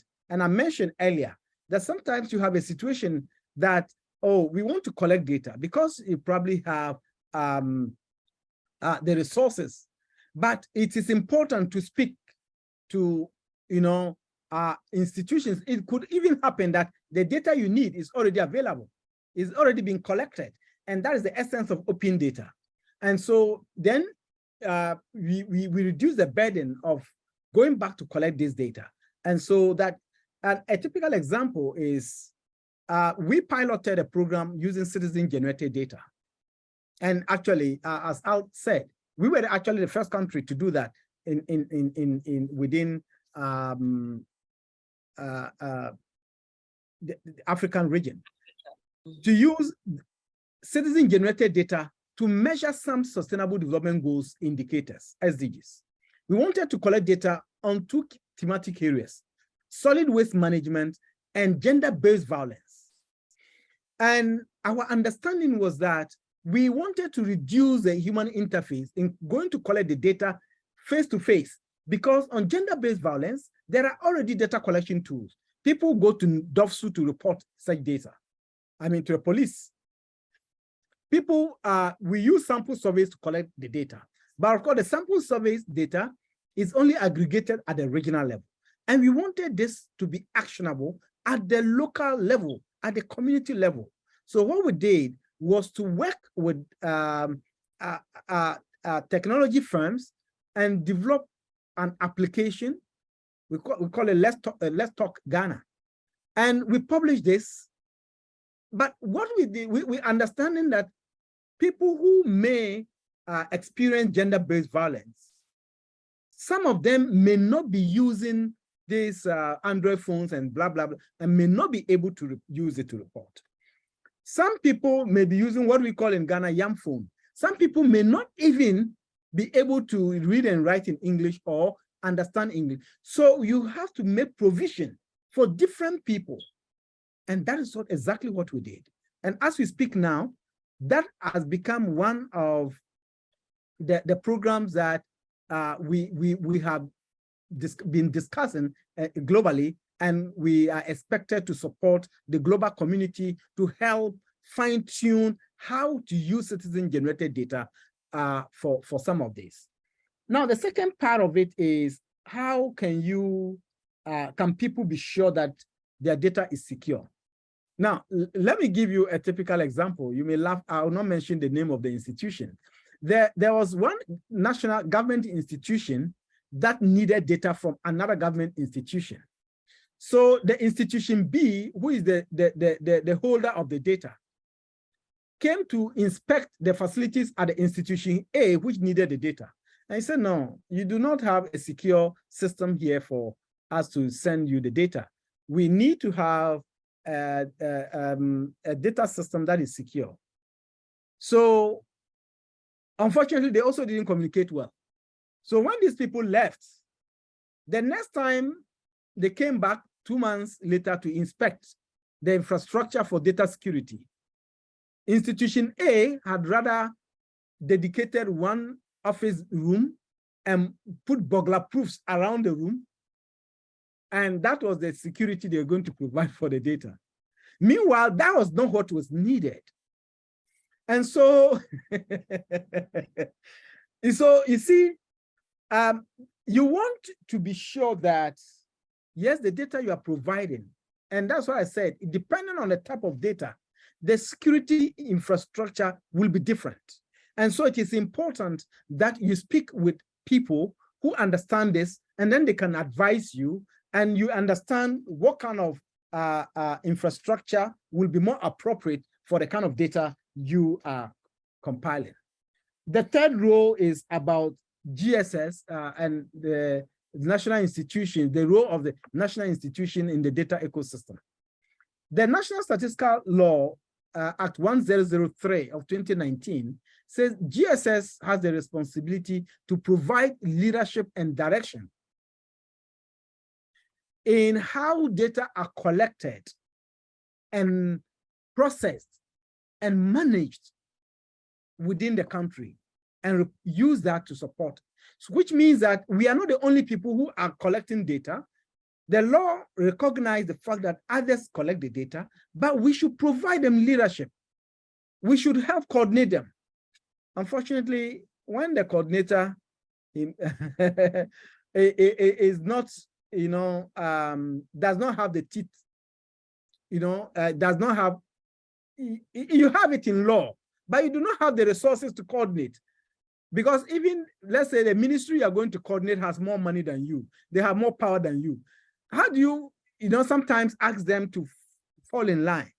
And this is where I mentioned earlier that the structures and the governance systems must be set from the high level.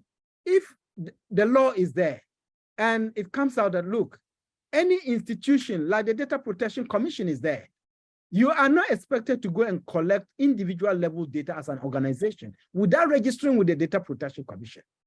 How do we empower the Data Protection Commission to even know that there are organizations like this who probably would go out there and collect individual level data without the necessary safeguards? And what happens?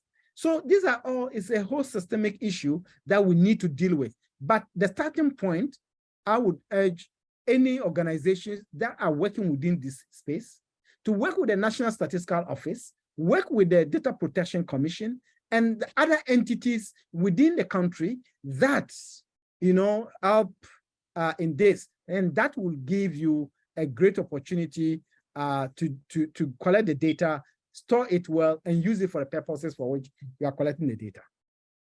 Thank you. Thank you so much, Omar. Al, do you want to touch on this, the questions? No, it was a tall one, but as he was speaking, and I think that because our time is almost up, as he was speaking, he touched on something that I had written a question here, and I want you to mix that with the AFCFTA in terms of the role of open data around that. What are the opportunities of opening up data? And particularly when we are looking at it at the continental level, what should we be thinking about? What framework should we be looking at? How can we put in place policies that can be implemented at that level? Then the next issue has to do with the role of technology in all these discussions that we've had. To what extent can technologies enable opening of data and also protection of data? I will start with you, Al, then I'll come to Omar. So I think there are a couple of things that I'm going to say about the AFCFTA because of the fact that it is one of my pet issues. Because one of the things that I think I constantly think about, and this is not necessarily a data issue, but I constantly think about how difficult it is for me to come to Ghana, and how the fact that it is cheaper for me to go to Washington, DC than it is to go to Ghana from Nairobi. It's you don't need a visa to Ghana, do you? Not a visa, it's a cost. Oh, okay. It is actually more costly for me to come to Ghana than it is for me to go to Washington, DC on most months. Unless I decide that I'm going to go via Emirates, which means that I'm going to go Nairobi, Dubai, then Ghana, or I'm going to take Ethiopian Airlines, which means Nairobi, Addis, then Ghana, or worse, that it means that I have to go to France or Netherlands and then come back to Ghana. It just is a terrible thing. So one of the things that I think about where the AFCFTA is concerned is I think it provides us with an opportunity to dare. It provides us with an opportunity to dare to open our data to other Africans. It provides us with an opportunity for us to dare to open up our data in a way that makes it easy for African investors to invest in other African countries. It gives us an opportunity to us, for us markets, Africa. Right now, we're thinking about sending, if I were thinking about just here to a place like Chad, which is not very far away from here, it is very difficult because of the fact that I know nothing about Chad. I don't know what their needs are and so on and so forth. Imagine a situation where we can make it easy for people to know the daily needs of Ghana. And because of the fact that Kenya has a lot of daily businesses, surely there's a way that we can be able to facilitate for that, cross fertilization, if you might have it. It is terrible for me that it takes for somebody from the Netherlands to come to Kenya, to get the data from Kenya, to understand how to invest in dairy in Kenya, buy dairy from farmers in Kenya, go and make it into dairy powder in the Netherlands, and then take it to Ghana as powder. it's just a terrible thing. It's time for us to take back our continent, and the only way that we do that is by making sure that we dare to be a little brave, to open up our data, to open up ourselves to each other as much as possible, and to reduce also the barriers of entry. And data is a very big part of reducing barrier to entry, because data ensures that young people can actually see what another country is like and figure out which is the country that they want to go to and invest in and find a girlfriend and find a home and so on and so forth. These are the things that we have to be able to do as efficiently and as well as possible, and data will really facilitate that. I don't remember. What is the role of technology in all of this? In terms of technology, technology is a bedrock of everything. So when you think about technology now, where we have come is in such a way that allows for somebody in the most rural part of Tanzania to be friends with somebody in the most rural part of Ghana. It is actually possible now for a child in Nairobi to even learn the curriculum of Ghana, because of the fact that both countries have online learning now, right? So it is possible for a child in Kenya to actually do and be taught by a teacher in Ghana. If these things are possible, and when you now think about the ACFTA, you think about all the opportunities that arise, it is just time for us to dare to actually use technology appropriately to make sure that we build the infrastructure that is needed to make sure that we can safeguard data, we can safeguard these interactions as well as possible. And we can even have an African cloud. I think it was Martin who was talking about I'm not sure whether it was Martin or it was Richmond who was talking about the cloud. The challenge that a lot of Africans are having with the cloud is that it is based outside of the continent. And it feels like it is outside of our control and outside of the territory. But there's nothing that stops us from actually creating an African cloud. There's nothing stopping us from having a data center in every country. And it isn't that expensive to do. It just requires for us to have a bit more of a change in perspective and an inward looking, because the technology already exists and the expertise already exists. Okay, I don't want to touch on cloud infrastructure in Africa because that's for another day. Omar, AFCFTA, technology and opening data and protecting data. Your take. I think I would not want to dilute what Al said because he's hit the nail right on the head. And what I would want to add is, you know, a lot of data that exists in Africa, I mean, government data that exists, our governments did not invest in the collection of these data. Often a lot of the data we have are funded by external entities. And of course, you cannot have control of what you do not invest in. Secondly, what I think we need first is to have the commitment, and here I talk of political commitment, is not commitment from the technocrats. Political commitment, as Al said, to open up our data. I sit here, how much do I know different districts that we have, except the data that we have gone out to collect? Meanwhile, data are being collected by different entities. Do we have a centralized system of hosting that data about one district?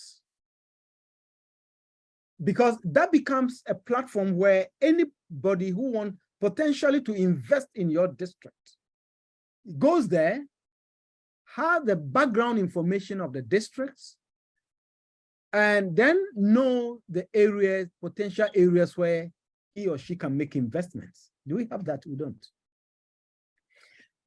Now, so if we are looking at the continent-wide, we need to have that political commitment to have data governance infrastructure for our individual countries and across the countries. Within the same country, even institutions do not share data. And so when that happens, what do? You understand the challenges. And so these are some of the things. So one of the things some of us have started doing, last year, we mobilized resources to do, I wouldn't call it a pilot because 101 districts out of the 260 districts, to have a template to compile administrative data across all these 101 districts, and then make it available to them in a way that all of them can easily compare the performance of District A against District B and the same district over time. And that is the only way. And as we speak now, later this month, we are scaling it up to the remaining 160 districts, because value was seen in that particular work. And so, no, let's do it across all the districts. And this is important because when we leverage technology and we deploy, technology in all government services, service provision, we generate a lot of data on the go. Then, as Al said, then you have the infrastructure to harness all this data into a centralized point. The data is available to everybody and across the continent. That is the way to go. Because we cannot make the kind of development we want to have if we do not have the data and we do not make the data available. Thank you. Well, that is well said, gentlemen. All too soon, we've come to the end of another fireside chat. I didn't think that we would exhaust the whole 2 hours, but we have, and I'm sure that we can go on and on and on and on and on. But to come back to you, I will start with you, Al. Any concluding remarks, any final words that you would leave with our audience? Some key takeaways for today.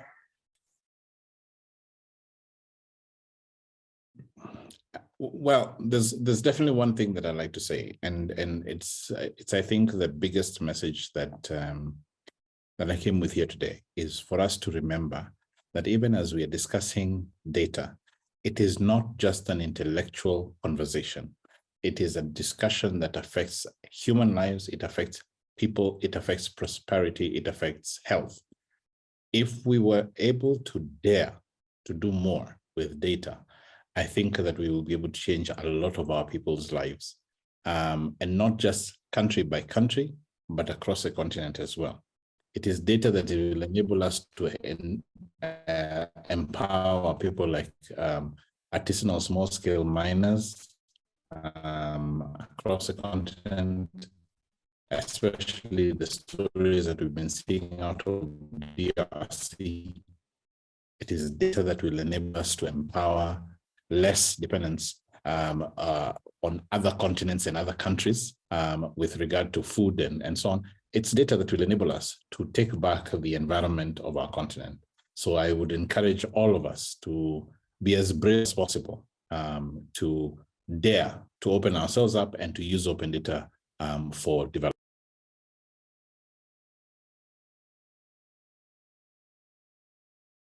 Thank you so much, Al. Omar, your final words.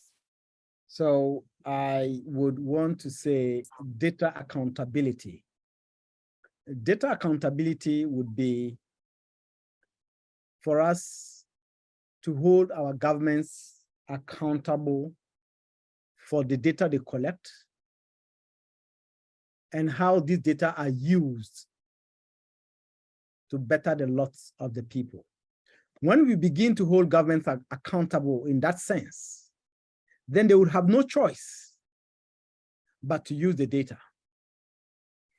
Typically, where you see resources are wasted, where the same different government institutions come to you and I to collect the same information, spending so much money, which could have been used for other things. And that is why data accountability becomes important. Holding government accountable on the data they collect about us and how these data are used to improve our lives and our livelihoods. That is what I leave us with. Wow, wow, wow, wow, wow, wow. Thank you so much, gentlemen. It's been an enjoyable ride this last 2 hours of the fireside chat.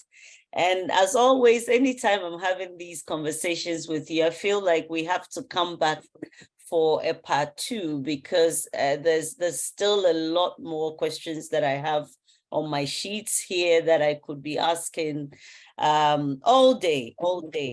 I clearly, for me, I think the key takeaways that we're getting here is that, look, data is extremely important. And as continent, as countries across Africa, if we want to make any meaningful development, we cannot close our eyes to data that is currently being collected, whether in physical form or in electronic form. Technology is definitely going to play a key role in ensuring that we're able to harness and use these kinds of data effectively. We cannot also forget about, classifying these data appropriately so that we are able to really designate what can be used and what should be maybe further restricted as a result of the risks that come with opening them up.